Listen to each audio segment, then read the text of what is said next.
On the 625th day of the war in Ukraine, the fighting was concentrated in these areas.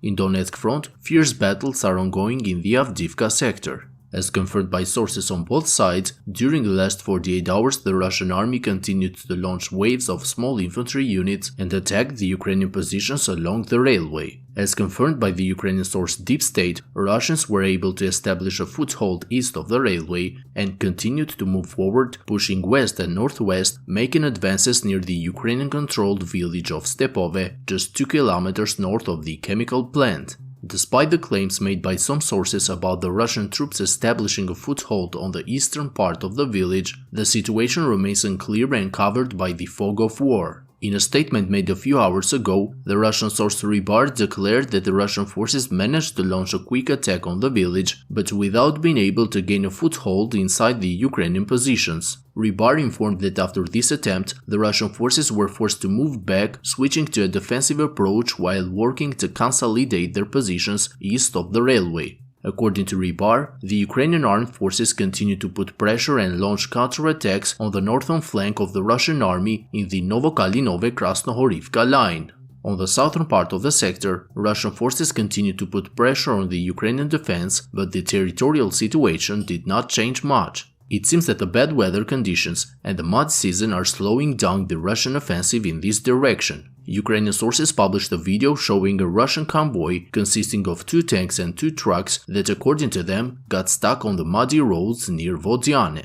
Today, after a month of the full-scale offensive of the Russian forces over Avdiivka, the commander-in-chief of the armed forces of Ukraine, Gen.Zaluzhnyi, made a statement where he congratulated the Ukrainian soldiers for putting up a month of heroic resistance defending the town of Avdiivka. According to him, during a month of fierce clashes, Russian forces suffered massive casualties and losses, with Ukrainian soldiers destroying over 100 tanks, 250 armored vehicles, 50 artillery systems, and at least 7 Su-25 aircraft. Russian forces also suffered about 10,000 casualties in manpower, according to the Ukrainian general. Despite the heavy losses, on-the-ground sources from the defenders of Avdiivka say that the Russian command has not abandoned their plans to encircle the town. According to the spokesman of the 110th Mechanized Brigade of the Ukrainian Army, the Russian command has gathered up to 40,000 troops in preparations for a powerful third wave of attacks over the Ukrainian stronghold.